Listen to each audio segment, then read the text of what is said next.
by all means continue to give it all away to God. Nevertheless, realize that there is no God apart from consciousness. You're not actually giving it away.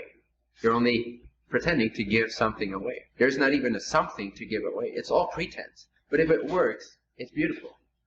But you can even continue doing that while seeing that it's not really true. And you can appreciate the resonance that it creates. I can see that the root beer is not containing happiness. It's not happiness in a bottle. I'm giving it that meaning. I see that. I see the game. I see the pretense. But it's all a play of consciousness. And I see that there is no outside of consciousness. And so that becomes an enjoyable, optional experience. And you can focus yourself like that, holistically positive, in any circumstance. This may take some time. This may take some practice. It may take lifting yourself out of the mud, finding some motivation to transcend your shit for a moment. It may take that again and again to get the hang of it, because we're conditioned to believe we're out of control. First, we're conditioned to believe we're in control, which is why we need the conditionment that we're not in control. And then you see that you've always been in control. You've always been the dictator, not the personal you. Okay. But there is a communication happening there. Even you, from a physical point of view, have, to some extent, an influence on what's happening to you and how it's happening to you. When you're low frequency, meaning when you're perpetuating the thoughts, emotions, and physical activities that do not resonate for you, you'll attract more of that non-resonance to yourself in the form of whatever, physical ailments or circumstantial obstacles all the time, similar patterns repeating themselves, or just feeling shit every day or being depressed.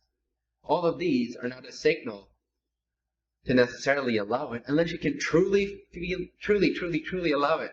Like, let the light shine in. If you can be totally happy with your depression, then you've got the hang of what it means to allow things. If not, by all means, change something in your mental, emotional, or physical body. Don't pretend to accept something that genuinely does not resonate for you. You can't accept the things that don't resonate for you. They're already accepted. But as a being, your purpose is not necessarily to agree with these things. They're there to show you what is truly desired from a higher perspective, a more holistic perspective, and what is not desired. You are ought to listen to that if this message resonates for you. If you want to be happy and realize all the things that you feel this inner urge to realize, there is a need to start communicating with yourself in this way. To realize that it's up to you how you focus yourself in any moment, regardless of circumstances, regardless even of thoughts, emotions, and physical circumstances or conditions.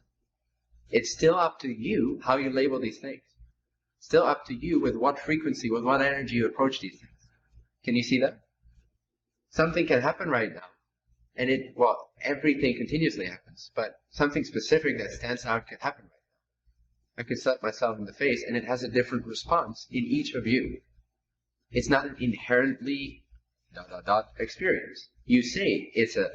experience, but that's just a label. Completely optional. The label creates how you feel about it. And how you feel about it reinforces a particular state on all your bodies that doesn't resonate, or does. And when you come into resonance with your being, all things will align for you. Doesn't mean there's no challenges. Doesn't mean you're never going to suffer again. Doesn't mean you're never going to disagree again. Simply means things start smoothing themselves out. You start flowing. You start gaining the insights that you've always longed for, but kept away from yourself out of this need to be a non-person, or whatever the need is, whatever your self-deprivational thoughts are, beliefs are. But if you really truly see that it's up to you where you focus your consciousness, where you focus your attention, then you're free. You become more and more independent from the things. If I describe that initial circumstance with the root beer like fulfilling me, if I would not have the experience of the natural acceptance of all things, of this freedom thing, beyondness, whatever, and if I did not have, maybe more importantly, if I did not have the realization that Nothing exists outside of consciousness, and it's up to me where, in what spectrum, in what dimension, what level, what frequency, what particular area of consciousness I focus my consciousness into. I would probably be a slave to that wood beer. I would be a victim to my circumstances, because that would increase my frequency because I labeled it pleasurable, and something else would decrease my frequency because I label it unpleasurable. Can you have an holistic, approach toward every situation and see that you're free to call it whatever you want to call it? Or not call it, whatever resonates. But don't not call it anything out of a self-deprivational idea that calling it something is not spiritual. You follow? Because that what you're choosing in that moment is not to be spiritual. You're choosing to feel inadequate, which is a low frequency vibration. You're not actually being spiritual.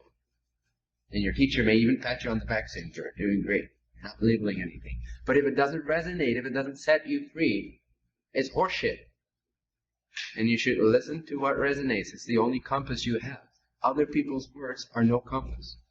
They are no guidance. They're reflections, which you desired into experience, to explore your inadequacy and to set yourself free from them. So like I said, it's most of the time not the instructions given that are most important. Most important is to realize what it does to you and to become more self-aware of yourself, to set yourself free like that.